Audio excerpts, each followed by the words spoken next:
Hi, everybody. Okay, so you were supposed to read A Rose for Emily over the weekend. It is Sunday, so the weekend's officially like almost over, but it's a holiday weekend, so like it's kind of over tomorrow. However you feel like looking at it. Anyway, what am I looking at? So there will be another video as well accompanying this for MLA, but we are going to power through A Rose for Emily. This is going to be basically a video that explains everything in A Rose for Emily. So something to know is that it is classified as a Southern Gothic. Okay, it was written by William Faulkner in 1930. You know, we think of Gothic, we think of morbid, we think of grotesque, we think of scary, maybe dilapidated houses, things of that nature. So he really wants to kind of take that and almost twist it a little bit, because he's making Emily Grierson seem elite, if that makes any sense. Okay, so carrying on. It has a very foreboding atmosphere. It has this crumbling mansion, this decay, the putrefaction. Okay, and also like it has a bit of a damsel in distress with Miss Emily, even though she's really not that much in distress. Just saying. So something else to notice about Faulkner's piece is that it's written in 5 different pieces or parts. And that can get a little confusing because of the time fracture there. However, he purposely does this. He wants to manipulate time to make the story stretch out over multiple decades without making it a very lengthy story, because then otherwise it would probably end up being a novel. And I still would probably read it, but that's besides the point.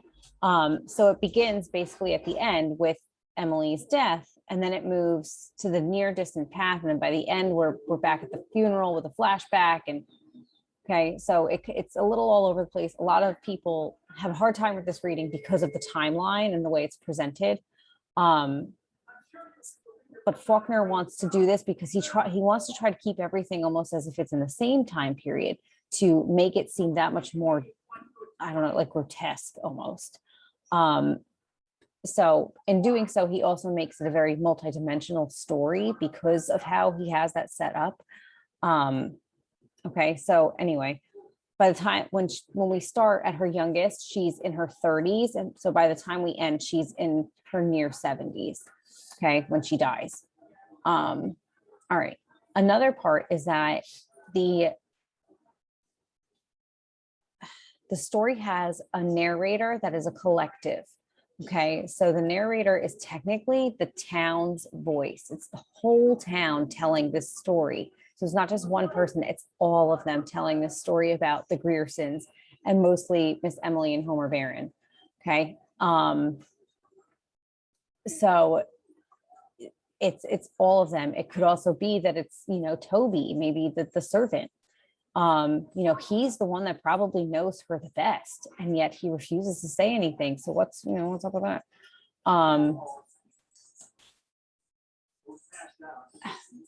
There's something to be said by the fact that the narrator / the town calls her Miss Emily. So there still is quite a bit of respect, regardless of how kind of crazy they think she is. They still have tremendous respect for her because they realize that that's just the time period that she's still stuck in. Oh,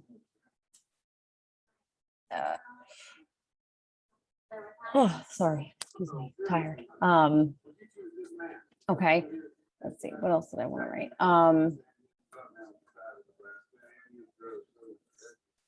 It does also kind of shift back and forth a few times, but let's I guess let's just dive in, you know, a little bit.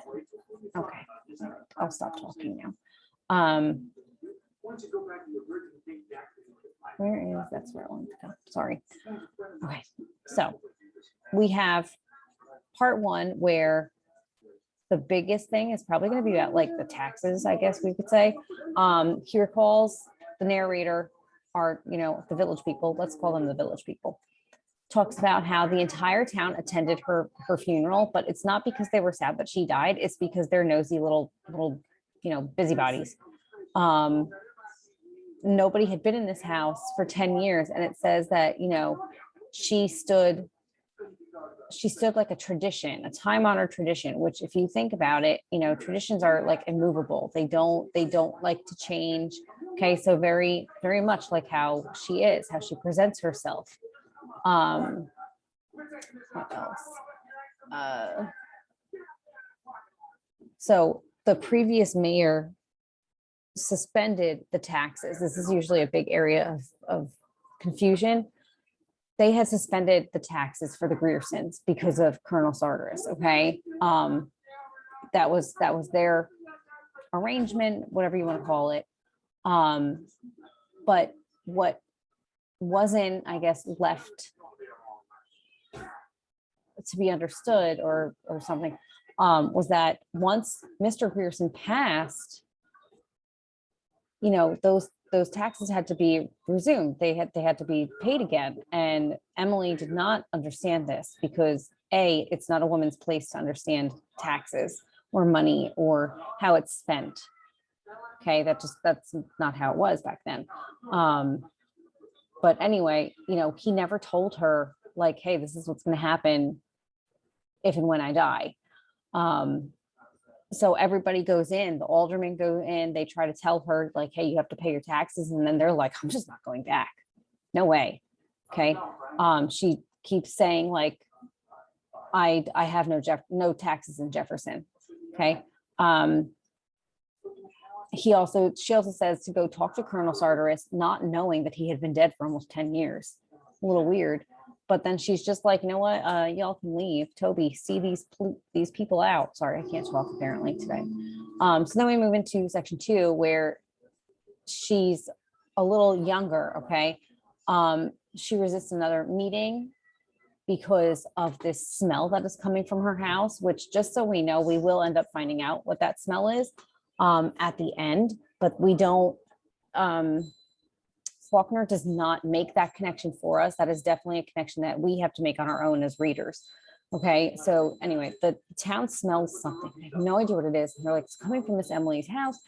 And the mayor was like, you think we're going to go tell this lady to her face that she smells bad? Absolutely not, you crazy people. We're just going to go sneak around their house and sprinkle some lime in the middle of the night, when she's sleeping, you can't find us. Not weird at all. Anyway, it is a little weird, but it's fine. Okay, so they sprinkle the lime.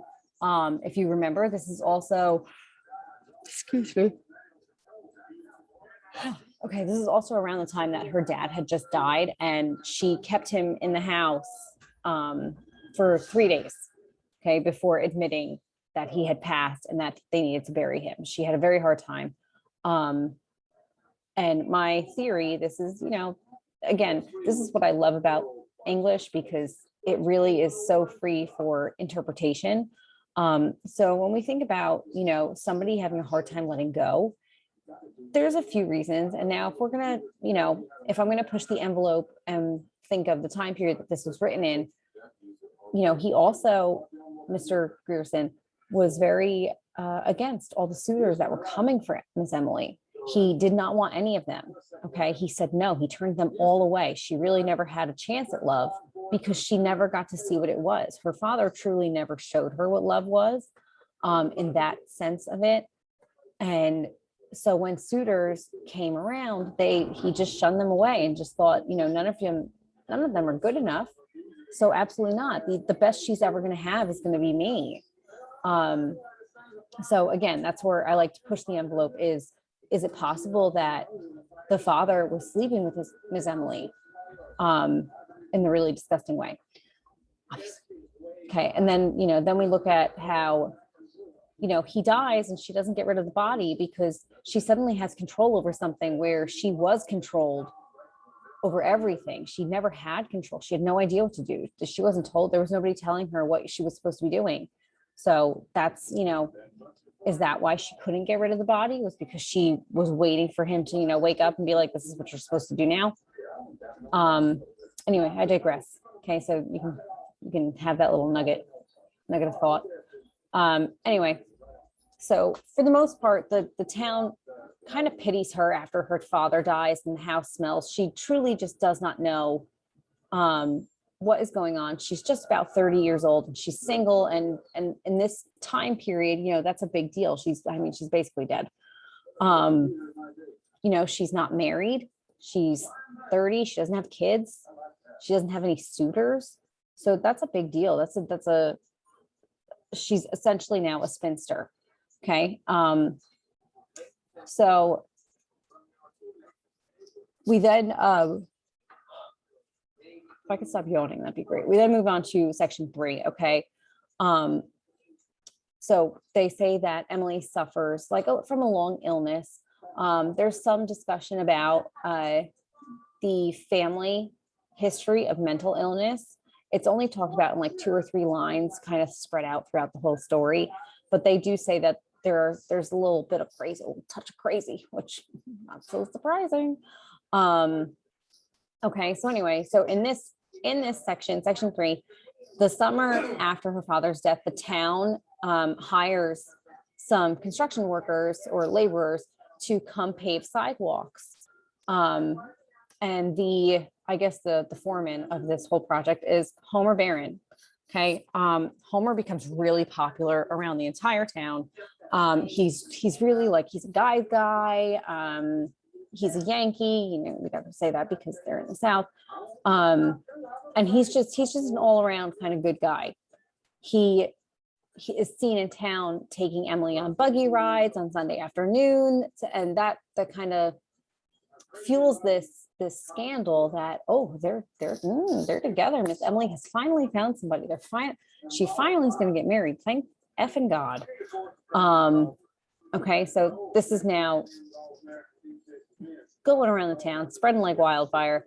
It's increasing some condescension and pity that they all have for Emily, because in one breath they're saying, oh, poor Emily, she's 30 and single.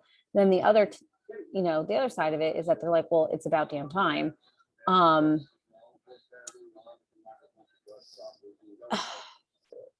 They disregard that her family pride is a big deal. Okay. That means that Homer Barron is essentially beneath her because of his job.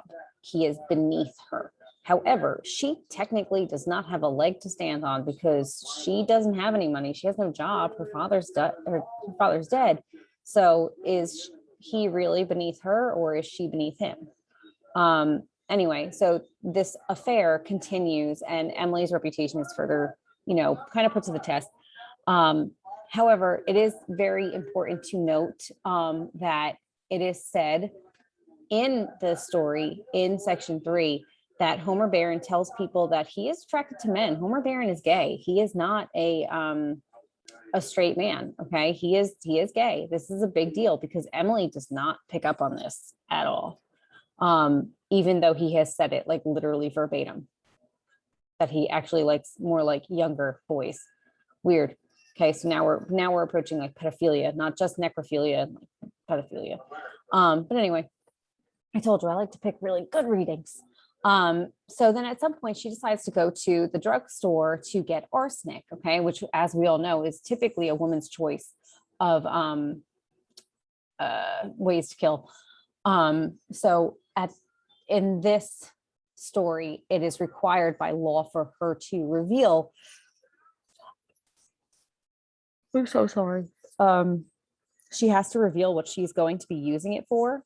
Okay, so she just kind of stares at the pharmacist and was like, yeah, I'm not telling you. But she said that with her eyes.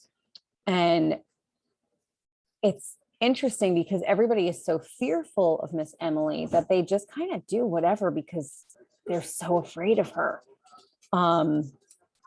So he ends up, he orders the arsenic. It gets delivered to her door, and on it says 4 rats. It doesn't say anything else, even though she never said that. And then we move on to section 4. Okay. Now the entire town feels that Emily's going to kill herself. And that's because, now that Homer has kind of gone missing, they don't really know what's going on. And they're like, oh my God, she's so distraught over the fact that like she found out that Homer's gay, and she just can't, she's beside herself. What else does she have to live for? So anyway, so they have the town urges the minister to go talk to Emily. And as he comes out, sweating and probably with like a hat off, he says, I'm never going to talk about that, and I will never go back. Do not ever make me go back. So his wife then contacts Emily's two cousins who live in Alabama, and they come to stay for an extended stay to try to help Miss Emily kind of adjust to everything. Okay. Emily then also orders this toiletry set. Okay. It was a brush and a mirror with HB engraved in them. Okay. Or monogrammed into them. So the townspeople start to think that this is, okay, Emily and Homer are going to get married. He just went back up north to do something real fast because of work, and now he's back here. So that's great. Cool. They also believe that he is up north preparing for Emily to come move up there. Okay. So anyway, so while the cousins are there, things are great. The cousins leave and Homer comes back. Okay. After that day that he comes back, he has never seen from again.